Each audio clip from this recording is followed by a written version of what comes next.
تصور کیجئے کہ دو مختلف افراد ایک ہی راستے سے گزر رہے ہیں۔ صحیح۔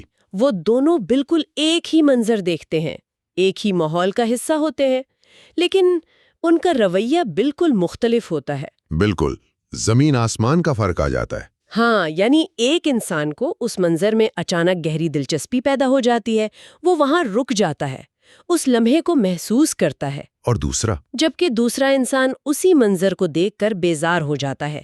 اس کے ذہن میں پہلا خیال یہی آتا ہے کہ مجھے یہاں سے فوراً نکل جانا چاہیے، یہ میرے رکنے کی جگہ نہیں ہے۔ یہ واقعی ایک بہت عام مشاہدہ ہے۔ تو سوال یہ پیدا ہوتا ہے کہ منظر تو ایک ہی تھا، تو پھر ان دونوں کے رویوں میں اتنا فرق کیوں آیا؟ آج کی اس تفصیلی گفتگو میں ہم اسی راز سے پردہ اٹھانے کی کوشش کریں گے۔ ایک بہت ہی دلچسپ آغاز ہے اس گہرے مطالعے کا۔ شکریہ، اور اس مطالعے کے لیے ہمارا مواد بینات القرآن یوٹیوب چینل پر اپلوڈ ہونے والے ایک بے حد اہم لیکچر کے ٹرانسکرپٹ پر مبنی ہے، جس کا عنوان تزکیہ نفس پارٹ 2 ہے۔ ایگزیکٹلی۔ ہمارا آج کا مشن یہ ہے کہ اس بات کا خلاصہ کیا جائے کہ انسانی نفس، یعنی جو ہمارا اندرونی وجود ہے، وہ اصل میں کام کیسے کرتا ہے، اور ہمارا عقیدے کا نظام کس طرح ہماری شخصیت کی تعمیر کرتا ہے۔ ہاں، اور کیوں آج کے دور میں ایک عام فرد بظاہر کامیاب ہونے کے باوجود اندر سے ایک عجیب سا کھوکھلاپن اور بے سکونی محسوس کرتا ہے۔ یہ واقعی ایک بنیادی سوال ہے جہاں سے ہمیں بات شروع کرنی چاہیے۔ ان دونوں افراد کے مختلف رویوں کا جو راز ہے، وہ دراصل ان کے اندرونی نظام یعنی ان کے نفس کی بناوٹ میں چھپا ہے۔ تو یہ نفس اصل میں بنتا کیسے ہے؟ انسانی نفسیاتی اور روحانی پہلو کو سمجھنے کے لیے یہ جاننا ضروری ہے کہ نفس کوئی ایک سیدھی سادی چیز نہیں ہے، یہ 3 بنیادی ڈائمنشن سے مل کر بنتا ہے۔ 3 حصے؟ صحیح۔ پہلا حصہ ہمارا جسم ہے، یعنی فزیکل باڈی۔ جسم اصل میں ایک سینسر کی طرح کام کرتا ہے۔ ہماری آنکھیں، کان، ہاتھ، یہ سب باہر کے ماحول سے ڈیٹا جمع کرتے ہیں۔ اور دوسرا حصہ؟ دوسرا حصہ ہمارا شعور یا عقل ہے، جسے انٹلیکٹ بھی کہتے ہیں۔ اس کا کام اس جمع کیے گئے ڈیٹا کو پروسیس کرنا، اس کا تجزیہ کرنا ہے۔ صحیح، ڈیٹا جمع ہوا اور پروسیس ہو گیا۔ بالکل۔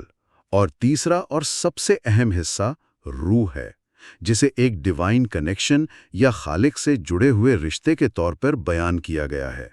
جب یہ تینوں حصے آپس میں ملتے ہیں تو ان کے نتیجے میں انسان کی شکیلہ بنتی ہے۔ شکیلہ، یہ لفظ بہت گہرا ہے۔ ہاں، شکیلہ سے مراد انسان کی خصلتیں، اس کے مخصوص رویے اور اس کی اصل شخصیت ہے۔ اگر میں اس شکیلہ کے تصور کو تھوڑا اور آسان فہم بنانے کی کوشش کروں، مثلاً آج کی ٹیکنالوجی یا کسی اسمارٹ فون کی مثال سے، تو شاید بات زیادہ واضح ہو جائے۔ دلچسپ مثال ہے، بتائیں۔ جسم کو ہم اسمارٹ فون کا ہارڈ ویئر اور اس کے سینسرز کہہ سکتے ہیں، جیسے کیمرہ اور مائکروفون جو باہر سے معلومات لے رہے ہیں۔ صحیح۔ عقل اس فون کا پروسیسر یا ریم ہے جو اس معلومات کو سمجھنے کی کوشش کر رہی ہے، لیکن شکیلہ اس فون کا آپریٹنگ سسٹم ہے۔ بہترین۔ ہر انسان کا آپریٹنگ سسٹم مختلف طرح سے کوڈ کیا گیا ہے۔ ایگزیکٹلی۔ تو جو ڈیٹا جسم نے جمع کیا اور عقل نے پروسیس کیا، وہ اس آپریٹنگ سسٹم کے فلٹر سے گزر کر ہمارا آخری عمل بنتا ہے۔ یہی وجہ ہے کہ ان دو لوگوں نے ایک ہی منظر دیکھنے کے باوجود مختلف عمل کیا، کیونکہ ان دونوں کے اندرونی فلٹرز مختلف تھے۔ واقعی دونوں کے عقائد اور شکیلہ الگ تھے۔ لیکن یہاں میرا خیال ہے ایک عام ذہن میں سوال ضرور اٹھتا ہے کہ اگر اصل چیز اندرونی نظام یا نیت ہے، تو پھر آخری حساب کتاب میں یا قیامت کے دن اعمال کو کیوں تولا جائے گا؟ یہ سوال بظاہر الجھا ہوا لگتا ہے۔ ہاں، کیونکہ ہم اکثر سنتے ہیں کہ نیت عمل سے زیادہ اہم ہوتی ہے، تو پھر صرف نیت کا حساب کیوں نہیں ہوتا؟ عمل پر اتنا زور کیوں ہے؟ اس کا بہت ہی منطقی جواب موجود ہے۔ حالانکہ نیت کی اہمیت سب سے زیادہ ہے، کیونکہ ہر عمل کی بنیاد نیت ہی ہوتی ہے، لیکن تولا عمل کو ہی جاتا ہے، کیونکہ عمل اس نیت کا عملی اور ٹھوس اظہار ہے۔ یعنی نیت چھپی ہوئی ہے اور عمل ظاہر ہے؟ بالکل۔ اس بات کو سمجھانے کے لیے سورس مٹیریل میں ایک بہت ہی شاندار باورچی یا شیف کی مثال ملتی ہے۔ اچھا، باورچی کی مثال؟ ہاں، جب ایک باورچی کو پرکھنا ہوتا ہے تو اس کی صلاحیت کو جاننے کا کیا طریقہ ہے؟ ظاہر ہے کوئی بھی اس باورچی کے دماغ میں تو جھانک کر نہیں دیکھتا کہ وہ کھانا بناتے وقت کیا سوچ رہا تھا، صحیح بات ہے۔ یا اس نے کتنی کتابیں پڑھی ہیں پکانے پر۔ اس کی مہارت کا فیصلہ صرف ایک چیز پر ہوتا ہے، اور وہ ہے اس کی پکائی ہوئی ڈش۔ ایگزیکٹلی۔ جب اس ڈش کو چکھا جاتا ہے تو اس ایک نوالے میں سب کچھ واضح ہو جاتا ہے۔ اس میں شامل مسالے، پکانے کا وقت، ترکیب اور سب سے بڑھ کر اس باورچی کا خلوص اور نیت اس کے اینڈ پروڈکٹ میں شامل ہو جاتے ہیں۔ تو اگر کھانا جل گیا ہے یا بے ذائقہ ہے تو باورچی یہ دعویٰ نہیں کر سکتا کہ اس کی نیت تو بہت اچھی تھی۔ نہیں کر سکتا۔ عمل اس کا اینڈ پروڈکٹ ہے، اس کی آخری ڈش ہے۔ جب وہ عمل ترازو میں رکھا جائے گا تو اس کے ذائقے میں ہی انسان کی نیت، اس کا خلوص اور اس کی سوچ خود بخود ظاہر ہو جائے گی۔ عمل دراصل ایک آئینہ ہے جس میں نیت اپنا پورا عکس دکھاتی ہے۔ بالکل ٹھیک۔ عمل اور نیت الگ الگ کھانے نہیں ہیں جنہیں الگ سے دیکھا جائے، وہ ایک ہی سلسلے کی کڑیاں ہیں۔ یہ مثال واقعی چیزوں کو واضح کر دیتی ہے۔ اب اسی اندرونی نظام اور عمل کی گفتگو سے ایک اور پہلو نکلتا ہے جو تھوڑا سنجیدہ اور فکر انگیز ہے۔ آپ کس پہلو کی طرف اشارہ کر رہی ہیں؟ نسلی وراثت اور ہمارے عقائد کا تعلق۔ لیکچر میں ایک حدیث کا مفہوم بیان کیا گیا ہے جو پہلی بار سننے میں کافی پریشان کن محسوس ہوتا ہے۔ ہاں، وہ حدیث جس میں ماں کے پیٹ میں شقاوت اور خوشبختی کا ذکر ہے۔ جی، کہا گیا ہے کہ جو بدبخت ہے وہ ماں کے پیٹ میں بدبخت ہے، اور جو خوشبخت ہے وہ ماں کے پیٹ میں خوشبخت ہے۔ یہ سن کر عام طور پر لوگوں کو لگتا ہے کہ یہ تو قسمت کا فیصلہ ہو گیا۔ بالکل، میں بھی یہی سوچ رہی تھی کہ یہاں کسی بھی عام سننے والے کے ذہن میں یہ سوال ضرور آئے گا کہ اگر ایک فرد پہلے سے ہی ماں کے پیٹ میں بدبخت لکھ دیا گیا ہے تو پھر کوشش کرنے کا کیا فائدہ؟ یہ تو بالکل مجبوری والی بات لگتی ہے۔ ہاں، کہ انسان کی قسمت پہلے سے طے شدہ ہے اور اس کے اپنے اختیار میں کچھ نہیں۔ اس مفہوم کو سمجھنے میں اکثر لوگ غلطی کر جاتے ہیں نا؟ جی، حقیقت میں اس کا مطلب قسمت کی مجبوری ہرگز نہیں ہے۔ اس بات کو سمجھنے کے لیے تھوڑی اور گہرائی میں جانا ہوگا۔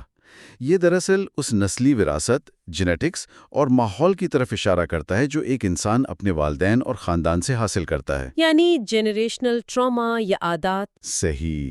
بچپن میں جو عادات اور رویے انسان آس پاس سے دیکھتا ہے اس کے اندر بہت گہرائی تک اتر جاتے ہیں۔ مثال کے طور پر اگر کسی کے گھر میں غلط زبان استعمال ہوتی ہے، غصہ کرنے کی عادت ہے یا حسد کا ماحول ہے تو بچہ وہی سیکھتا ہے۔ وہ سب انکانشیسلی ایبزارب کر رہا ہوتا ہے۔ اور اس کے نفس میں وہ رجحان شروع سے ہی شامل ہو جاتا ہے۔ لیکن پریشانی کی بات یہ نہیں کہ کسی نے وہ وراثت میں لیا ہے۔ تو پھر اصل پریشانی کیا ہے؟ پریشانی کی بات یہ ہے کہ انسان اپنی پوری زندگی اس رجحان کو تبدیل کرنے کی کوشش ہی نہ کرے۔ اگر ان بری عادات پر قابو نہ پایا جائے اور انہیں اپنی شخصیت کا حصہ مان لیا جائے تو وقت کے ساتھ وہ عادات اس کی پکی صفت بن جاتی ہیں۔ مطلب ہمیں جو رویے وراثت میں ملتے ہیں وہ ہماری آزمائش ہے، فکریہ لمحہ ہے۔ اکثر لوگ اپنی خامیوں، اپنے غصے یا اپنے برے رویے کا الزام بڑی آسانی سے اپنے حالات یا اپنے خاندان پر ڈال دیتے ہیں۔ کہتے ہیں میں تو ایسا ہی ہوں کیونکہ میرے حالات ایسے تھے۔ ہاں، یہ خود فریبی ہے، اور اسی خود فریبی اور عقائد کے بحران کا ایک بڑا اثر نئی نسل میں دیکھا جا رہا ہے جس کا لیکچر میں بہت تفصیل سے ذکر ہے۔ دوہری شخصیت کا مسئلہ؟ جی، آج کے نوجوان بہت سمارٹ ہیں لیکن اس طرح نہیں جیسا شاید پہلی نسلیں تھیں۔ ان میں ایک دوہری یا تہری شخصیت یعنی ڈوئل اور ٹرپل پرسنالٹی کا رجحان بہت بڑھ گیا ہے۔ یہ دوہری شخصیت کا بوجھ آج کی جنریشن بڑی مہارت سے اٹھائے پھر رہی ہیں۔ جب یہ جوان اپنے والدین کے سامنے ہوتے ہیں یا کسی مذہبی مرکز میں ہوتے ہیں تو ان کا لباس، ان کی گفتگو، ان کا اٹھنا بیٹھنا بالکل مناسب اور نیک ہوتا ہے۔ گرگٹ کی طرح رنگ بدلتے ہیں۔ ایک حد تک ہاں، وہ جانتے ہیں کہ اس مخصوص ماحول میں ان سے کیا امید رکھی جا رہی ہے اور وہ اسی حساب سے خود کو ڈھال لیتے ہیں۔ لیکن جیسی ہی وہ اس ماحول سے نکل کر باہر کی دنیا میں جاتے ہیں، اپنے دوستوں کے ساتھ ہوتے ہیں، تو ان کی شخصیت بالکل تبدیل ہو جاتی ہے۔ ان کی زبان، ان کے شوق اور ان کا رویہ پہلی شخصیت سے بالکل مختلف ہوتا ہے۔ اس دوہری شخصیت کا مسئلہ پیدا کہاں سے ہوتا ہے؟ ایسا لگتا ہے جیسے اندر کی زمین بالکل خالی رہ گئی ہو اور صرف باہر کا دکھاوا بچا ہو۔ اس کی بنیادی وجہ یہ ہے کہ ان کے پاس کوئی ٹھوس بلیف سسٹم یا عقائد کا نظام نہیں ہے۔ وہ صرف باتوں میں منطق مانگتے ہیں کہ آپ مجھے جج کر رہے ہیں یا یہ میری پرائیویٹ لائف ہے، میرا دل جو چاہے میں کروں۔ صحیح بات ہے۔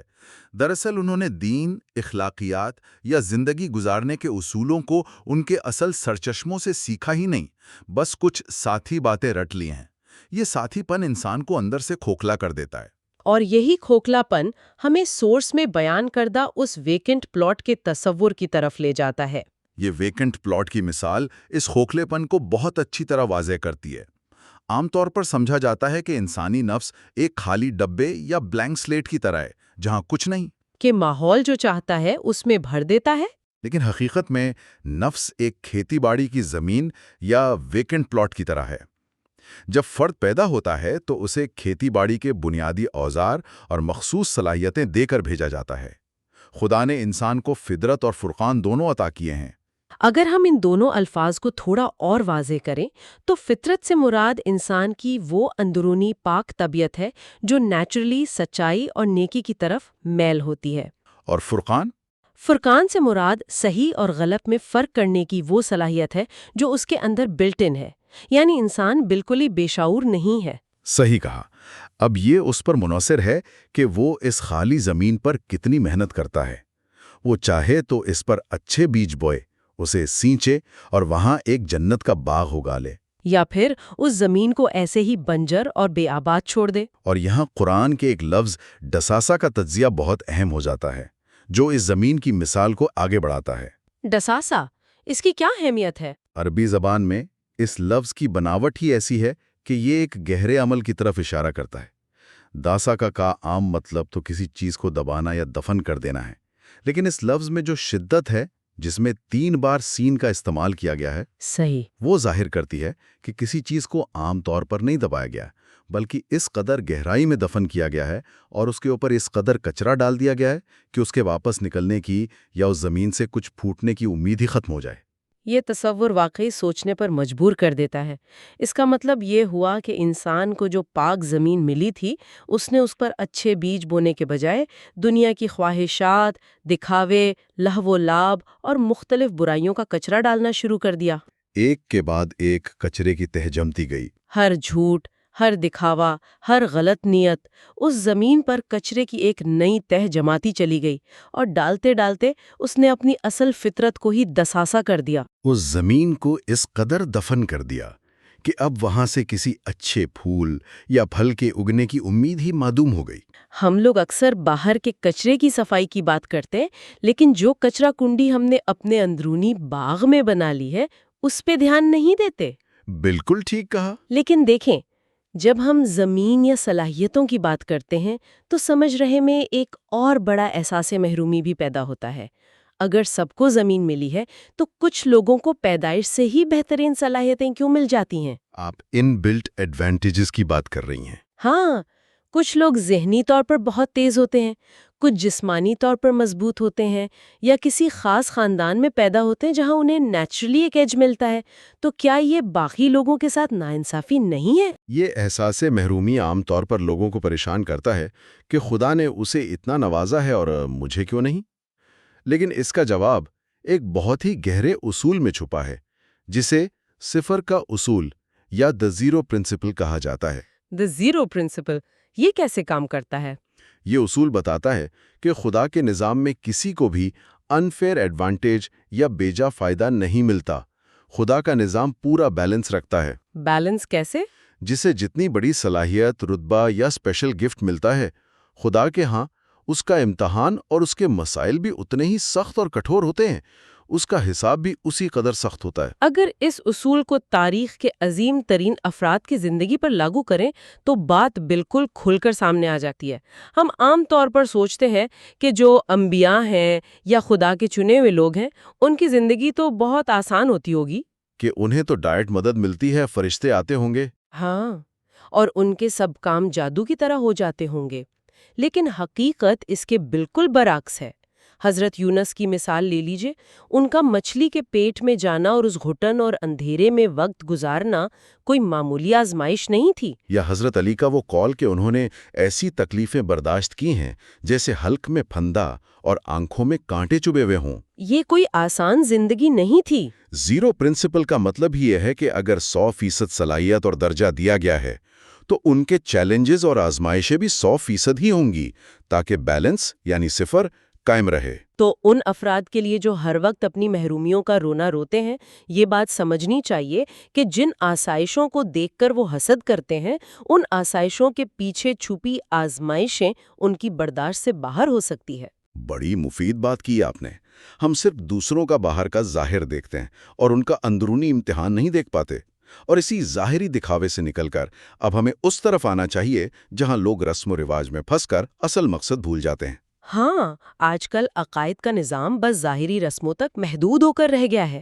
روزے، نمازیں اور عبادات اپنے روحانی مقصد سے خالی ہو کر صرف سوشل ہیبٹس بن چکی ہیں۔ مثال کے طور پر افطار کی دعوت کو ہی لے لیجئے۔ افطار، جو کہ ایک روحانی اور نفسیاتی تربیت کا عمل تھا، آج کل ایک دکھاوے اور سوشل سٹیٹس کا ایونٹ بن گیا ہے۔ لوگ کمپٹیشن کرتے ہیں اس میں۔ پورا دن بھوکے رہنے کے بعد اصل مقصد تو نفس کو قابو کرنا اور خدا کی نعمتوں کا شکر ادا کرنا تھا۔ لیکن آج لوگ اس بات پر فخر کرتے ہیں کہ ان کا دسترخوان کتنا وجہ ہے، کتنی مشکل سے وہ مہنگی ترین ڈشز منگوائی گئی ہیں۔ یہاں قرب خدا صرف ایک لفظ بن کر رہ گیا ہے۔ لوگ گفتگو میں تو ماشاءاللہ اور انشاءاللہ بہت استعمال کرتے ہیں، لیکن اس کی حقیقت سے ناواقف ہیں۔ قرب خدا کا اصل مطلب یہ نہیں کہ خدا کسی فزیکل جگہ پر آپ کے قریب ہو جائے۔ اس کا مطلب خدا کی صفات جیسے رحم، عدل اور سچائی کو اپنے اندر پیدا کرنا ہے۔ اور یہ صفات تب تک پیدا نہیں ہو سکتی جب تک روحانی پاکی یا تزکیہ نفس نہ ہو۔ اور جب تزکیہ نفس کی بات آتی ہے تو حلال اور حرام کا پیمانہ عام طور پر سمجھے جانے والے پیمانے سے بہت مختلف ہو جاتا ہے۔ حلال اور حرام کا روحانی پیمانہ؟ جی، عام طور پر حلال اور حرام کو صرف کھانے پینے یا قانونی مسائل تک محدود رکھا جاتا ہے کہ کیا کھانا جائز ہے اور کیا نہیں۔ لیکن روحانیت کی دنیا میں ہر وہ نیت، ہر وہ سوچ یا ہر وہ عمل جو خدا کی مرضی اور اس کی خوشی کے خلاف ہو، وہ نفس کے لیے زہر ہے اور وہی اصل حرام ہے۔ بھلے ہی وہ ظاہر میں دنیا کے قانون کے مطابق پرمیسیبل یا جائز کام کیوں نہ لگ رہا ہو۔ بالکل، اور اسی طرح اس روحانی سفر میں سب سے بڑا واجب یہ ہے کہ زندگی میں سادگی اپنائی جائے۔ سادگی اپنانے کا ذکر یہاں بہت گہرا اثر رکھتا ہے۔ جب انسان سادگی چھوڑ دیتا ہے تو وہ لہو و لعب یعنی یوزلیس امیوزمنٹس اور ڈسٹریکشنز میں مبتلا ہو جاتا ہے۔ ایک مسلسل دور شروع ہو جاتی ہے اور بہتر سے بہتر کی تلاش انسان کو تھکا دیتی ہے۔ ہمیں لگتا ہے کہ اپنا سٹیٹس دکھانا، باریک بینی سے برانڈز چننا یا ہر مہنگی چیز کا استعمال ہمارا حق ہے، لیکن اصل میں یہ چیزیں ہمارے اس ویکنٹ پلاٹ پر صرف اور صرف کچرا ڈال رہی ہوتی ہیں، دھانسا کر رہی ہوتی ہے ہماری فطرت کو۔ صحیح بات ہے۔ اور اس سادگی کے نتیجے میں ملنے والے سکون کو سمجھانے کے لیے ایک بے حد خوبصورت مثال بیان ہوئی ہے اس مطالعے میں، ایک پرندے کی مثال۔ وہ سچ میں بڑی پاورفل مثال ہے۔ اگر غور کیا جائے تو آج کا انسان خود کو اپنی ہی خواہشات اور سٹیٹس کی دوڑ میں ایک اندھیرے گڑھے میں ڈال چکا ہے۔ ہم اتنے مٹیریلسٹک ہو گئے ہیں کہ چھوٹی چھوٹی سادہ نعمتوں کا لطف اٹھانا ہم بھول چکے ہیں۔ ذرا اس پرندے کے بارے میں سوچئے۔ ایک پرندہ صبح اٹھتا ہے، اپنے گھونسلے سے نکل کر درخت کی ایک شاخ پر بیٹھتا ہے۔ وہ وہاں بیٹھ کر تازی ہوا میں جو سرور، جو آزادی اور جو خوشی محسوس کرتا ہے، کیا آج کا انسان اپنے اونچے عالیشان محلوں میں بیٹھ کر وہ سکون محسوس کر پاتا ہے؟ نہیں کر پاتا، کیونکہ اسے کل کی فکر کھائے جا رہی ہوتی ہے۔ اس پرندے کو اس بات کی فکر نہیں ہوتی کہ کل کا رزق کہاں سے آئے گا، اس کی سیونگز کتنی ہے یا اسے اگلے مہینے کا رینٹ دینا ہے۔ اس کا توقم اور اس کی خوشی کا مرکز صرف اور صرف آج کا لمحہ ہوتا ہے، پریزنٹ مومنٹ۔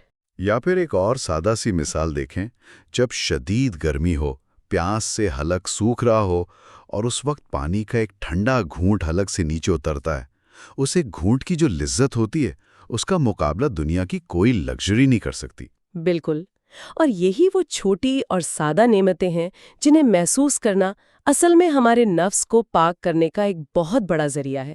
جب فرد ان چھوٹی چھوٹی نعمتوں کی قدر کرنا سیکھ لیتا ہے تو اس کے اندر شکر گزاری اور پازیٹیو انرجی پیدا ہوتی ہے۔ شکر گزاری کا اثر بہت گہرا ہوتا ہے نفس پر۔ یہ شکر گزاری اس کے نفس کی بیماریوں جیسے لالچ، حسد اور دکھاوے کے مرض کو دھو ڈالتی ہے۔ لیکن بدقسمتی یہ ہے کہ ہم اپنے ماحول میں اس قدر گم ہیں کہ ہمیں لگتا ہے کہ اگر کسی کی پوسٹ پر سوشل میڈیا پہ لائکس نہیں آئے یا اس نے مہنگا لباس نہیں پہنا تو زندگی کسی کام کی نہیں۔ خوشی کے معیار اس قدر غلط بنا لیے گئے ہیں کہ اصل روحانی سکون ہم سے میلوں دور چلا گیا ہے۔ اس سفر کا مقصد بھی یہی ہے کہ ہم واپس اس سادگی اور اس فطرت کی طرف لوٹ سکیں۔ اس ساری گفتگو سے جو پیغام سامنے آتا ہے وہ یہ نہیں کہ صرف معلومات جمع کر لی جائیں۔ نفس کے 3 حصے، باورچی کی مثال، دوہری شخصیت کی تباہی، دساسا کا مفہوم اور پرندے کی سادگی، یہ سب صرف کتابی باتیں نہیں ہیں۔ یہ ایک دعوت ہے کہ زندگی کو آٹو پائلٹ موڈ سے نکالا جائے۔ یہی سب سے بڑی ضرورت ہے۔ زندگی بس عادت کے تحت گزرتی جا رہی ہے۔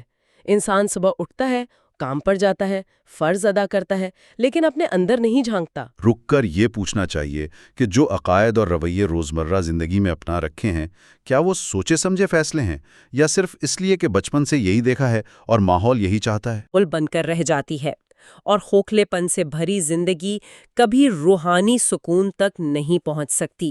واقعی، اور جب تک فرد خود اس ضرورت کو محسوس نہیں کرے گا، تب تک داساسا کی گئی زمین سے کچھ نیا اگانے کا عمل شروع نہیں ہو سکتا۔ یہ بدلاؤ اندر سے آتا ہے، اور اس کی شروعات خود احتسابی سے ہوتی ہے، اپنا حساب خود لینے سے۔ اور اسی خود احتسابی پر ہم اس علمی نشست کو سمیٹتے ہیں۔ ایک آخری اور گہرا فکریہ سوال سب کے سوچنے کے لیے چھوڑے جاتے ہیں۔ کیجئے سوال۔ آج کی اس تفصیلی گفتگو سے یہ تو واضح ہو گیا کہ ہمارے اعمال ایک ڈش کی طرح ہیں جو ہمارے نفس کے باورچی خانے میں پک رہی ہیں، اور آخر میں اسی ڈش کو خدا کی ترازو میں رکھا جائے گا، جہاں کسی قسم کا دکھاوا کام نہیں آئے گا۔ وہاں صرف حقیقت ہوگی۔ انسان کو یہ سوچنا چاہیے کہ آج صبح جاگے جانے سے لے کر اس لمحے تک اس نے اپنی گفتگو، اپنے رویوں اور اپنے خیالات میں ایسی کون سی خفیہ انگریڈینٹس یا مسالے شامل کیے ہیں۔ چھوٹی چھوٹی چھپی ہوئی باتیں۔ ہاں، وہ چھوٹے چھوٹے حسد کے لمحے جو کسی کو نظر نہیں آئے، وہ چھپی ہوئی نیت جو ظاہر میں بہت نیک لگ رہی تھی لیکن اندر سے کھوکھلی تھی، یا پھر وہ کسی کی مدد کرنے کا خالص ارادہ جو کسی سے بیان نہیں کیا گیا۔ جب یہ آخری ترازو میں رکھے جائیں گے تو تیار کردہ اس ڈش کا آخری ذائقہ کیسا ہوگا؟ کیا وہ میٹھی ہوگی یا کڑوی؟ زندگی کے اس حسین مگر اہم امتحان میں اس ڈش کے ذائقے پر دھیان دینا ہی اصل کامیابی ہے۔ آج کے اس گہرے مطالعے میں ہمارے ساتھ شامل ہونے کا بے حد شکریہ۔